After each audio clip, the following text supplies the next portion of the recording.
Let's go. And Trump goes out and he says that, that 14th Amendment, that was meant. That was meant only for formerly enslaved people of African descent. And that was music to the ears of the foundational black Americans. And I'm going to read the caption. It says, Haitian journalist Roland Martin crashes out over Trump saying the 14th Amendment, birthright citizenship, was exclusively for Native Americans. So, makes sense why he's so upset about it. FBA, the Freedmen, ADOS, they all on social media. See? It was only for us. That law was only for us. No law is only for one group of people. Yes, it is, nigga. If we fought in the goddamn Civil War for it, see what I'm saying? They saying the quiet. They saying the quiet part out loud. That's why I want to cover this. So he's using. See, some of y'all need to understand. Y'all gotta recognize what Bill Duke said in that movie, High Flying Bird. Hoop. This is he bringing up the magical white man now for you to be scared. There's another Haitian on in this space who did the same thing. White man, white man, white man, white man. You know what I'm saying? You see, that's what I'm saying. Us FBAs, we ain't scared of these white boys because we've been killing them for hundreds of years. It's these immigrants who come from these other countries that they running from. You know what I'm saying? They got this boogeyman white man, so we ain't scared of these white boys. Invented a game on top of the game. Trump is deliberately trying to play the wedge game because he knows there's a group of black people who are so anti-immigrant and who think that they are so conscious that they are driving this messaging on social as only for us. We only want to see laws for us. Because none of y'all was here and bled and died for them in all these goddamn wars. World War I, World War II, Korean War, Vietnam. Freeloading bitches. We only want to see bills for us. And that is at the roots of what's going on with this discussion about the 14th Amendment. Joining us right now, my guest is Carla McAnders, Director of the Legal Defense Fund's Thurgood Marshall Institute. Carla, I'm adding you to this because all of this ties together, Carla. It is meant to drive wedges between Black, Latino, Asian, Native American. The rights lawsuits, Harvard and affirmative action programs.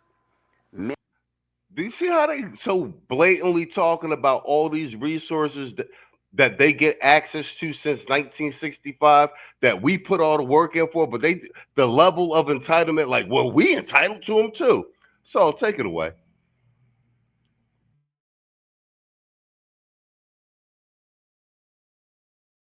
Mic check. There you go. All right, look. You see how he deliberately omits any sort of contribution other than, any sort of benefit that's being snatched away from them. That's been on our backs. You know what I mean? There's never what they've ever contributed.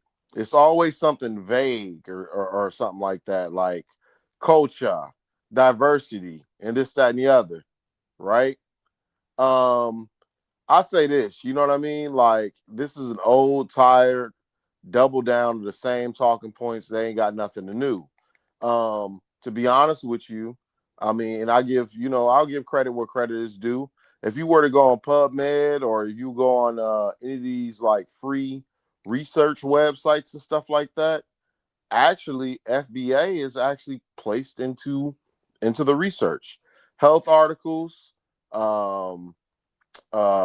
education articles, so there is, some soft acknowledgement in the sense that once somebody publishes something into a scientific journal article, one way or the other, that person becomes by default more or less eligible to become a subject matter expert to be in court for. So we're actually institutionalizing delineation. People are going to start collecting data that way.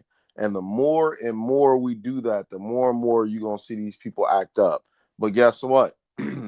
this is good enough time anyway that they're getting deported and stuff like that, because a lot of the rhetoric from these immigrant groups are just before calling out violence and stuff like that. So we got to be careful with that.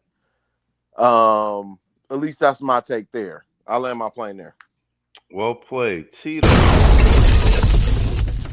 That's all yours. Because we've talked about this birthright citizenship, 14th Amendment, and uh, ironically, Trump doubling down on it, and using the verbiage that the 14th Amendment was for the descendants and children of slaves, not for everybody else to be piggybacking on and basically eating up their goddamn resources. What say you? This was a propaganda ass, bullshit ass gaslight that was meant to primarily target low information niggas that watch his show and tethers. Actually, there are three different classes of people mentioned in the 14th Amendment. See, I hate when motherfuckers like this. He, I would venture to guess that he's read the exact text of the 14th Amendment, understands it. He's just deliberately misquoted. Oh yeah, Roland Martin's not stupid by any Yeah, stretch of the in the 14th imagination. Amendment, in the 14th Amendment, so-called Black Americans are mentioned.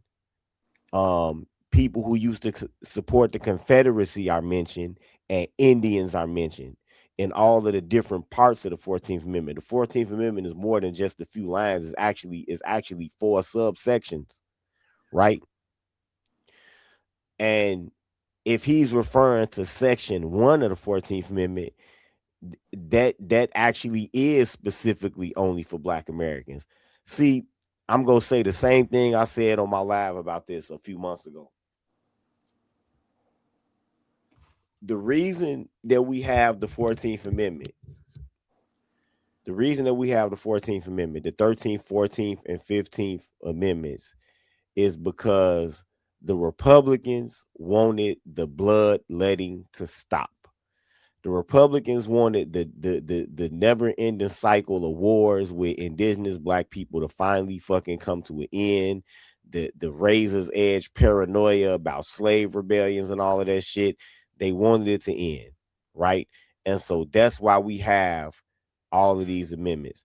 But the 14th Amendment was meant, the section 1 of the 14th Amendment, which he's dubiously quoting, was meant as a mechanism to bestow citizenship upon so-called Black people in America.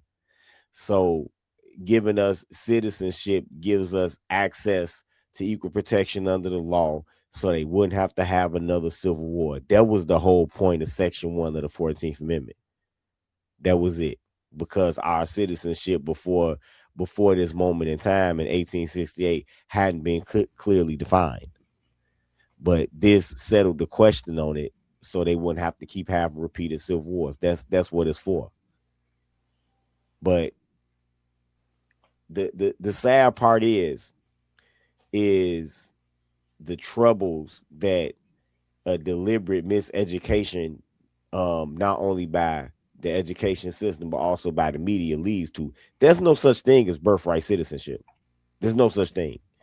It doesn't say birthright citizenship in the 14th Amendment of the Constitution. It doesn't say birthright citizenship in any of the immigration statutes.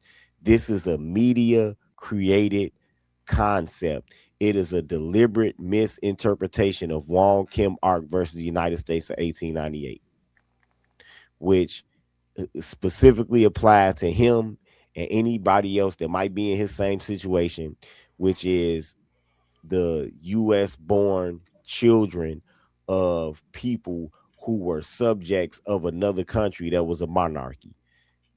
That would apply to a very, very small class of people in the context of today, because most people everywhere in the world live under a representative style of government.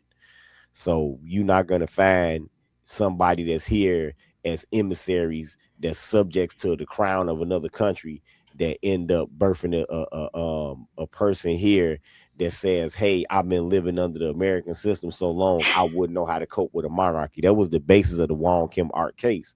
But since most people live under representative governments now, and actually for you to become a new country, having a constitution is one of the benchmarks for you to have for you to declare the nationhood for a new country. You have to have at least 3/4 of an acre of territory, a permanent residency of 50 people, and a constitution to become a country. So because most countries have representative style governments, nobody can make the same claim as, well, I ain't gonna say nobody, but very few people from Brunei or Bhutan or something like that. Those are countries that have absolute monarchies. And so you don't have a bunch of people in that class that live under absolute monarchies, and then their parents are sent here as emissaries, and they used to this way of living, and they wouldn't know how to go back. That is what the Wong Kim Art case was based off of, and that would apply to a very very tiny subsection of people today. But the fraudulent concept that people know as birthright citizenship is purely a fucking media creation. It doesn't even actually exist. And when they take this case to the Supreme Court, they're gonna affirm that it never existed in the first place. And I'll land my plane there. Well played, sir. All right. I know I picked the right segment. Hoop, I'm gonna give it to you, so you could defend your frat brother. What say you, sir? Hey, I'm gonna defend my frat brother like Luka Doncic do on the basketball court. Ole, nigga. Ole. Ain't nothing to defend, bro. So it's just what I said last fucking segment, bro. When you in the so-called boule, bro, they want you to basically capitulate to this line of thinking that white man bad, white man bad, white man bad. We all link up, basically form, Voltron and take down the system. That's pretty much it, right? But this is just more that same fodder. So with that being said, oh, hold on 1 second. I'm playing this damn game. These niggas over here wilding. Hold on, I'm gonna mute him real quick.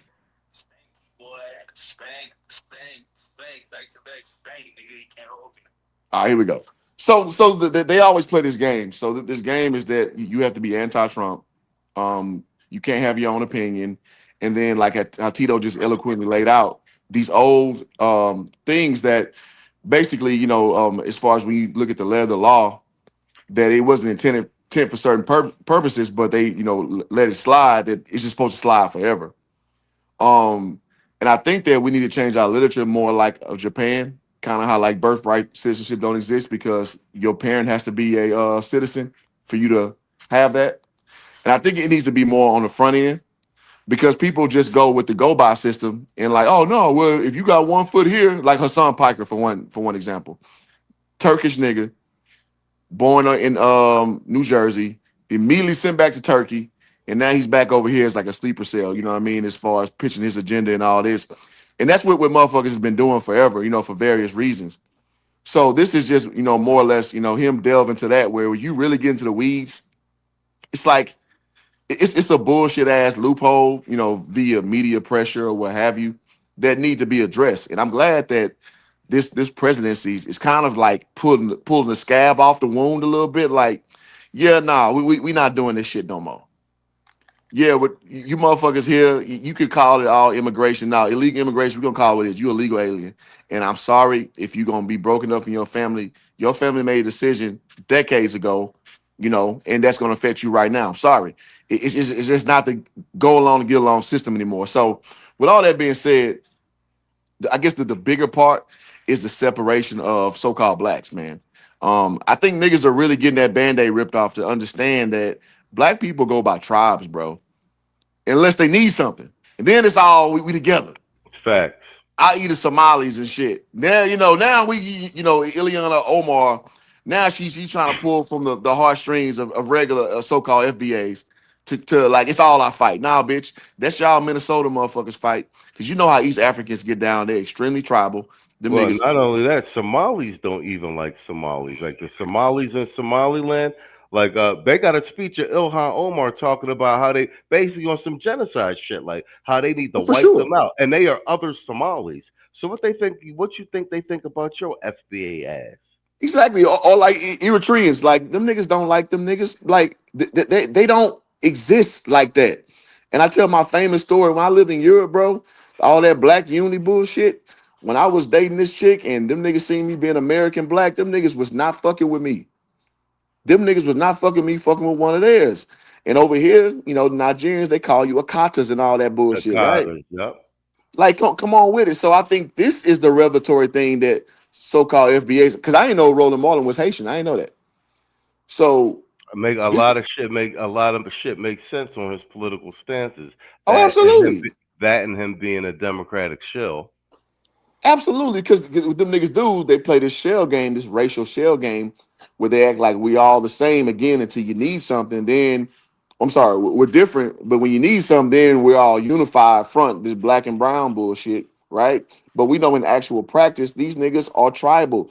You motherfuckers aggregate, segregate, congregate based on that tribe. And I'm glad that we are starting to finally see the shift, you know, beyond YouTube with the FBA, the tether bullshit and all that. That niggas really roll with their tribe. Open your fucking eyes. So stop trying to be with the so-called collective when these niggas do not have your best interest at heart. They want to use you when they can use you, and they're gonna separate back to where they at. So again, I think that this is a great revelatory thing where you're getting it kind of raw and uncut. And some people ain't gonna, and by people I mean niggas. Some niggas ain't gonna never get it. But some people who actually have an open mind and kind of peeping game, which I'm kind of seeing slowly, you seeing that now we may look alike a little bit from a melanin standpoint, but nigga, we ain't the same, not even a little bit. All right, facts. You gotta think Miss, too. Roland Martin is a trifecta. He's an old nigga. mm-hmm. He's a fruit monger, and he's a teller. Seriously, And a Democrat, which equals Democrat? which equals That- Democrat. Whole facto. Whole I facto. was just about to say that, and y'all kind of stole my little bit of my thunder. Yeah, But No, yes, well, so yeah. it's your go anyway. Put a bookend on this segment for us, Mister, and then we'll roll into the sports segment. you know, it's always the epitome of old tether. He's an older Gen Xer, but he got the boomer energy, so I'm still gonna call his ass a boomer. Want to be a frat brother, like he one of the white boys, but he's the black version. Get the bent over, and he's an anchor baby.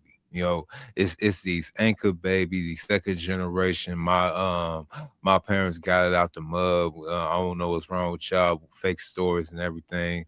Uh, Tito mentioned this before in his podcast. It's always them. It's always them.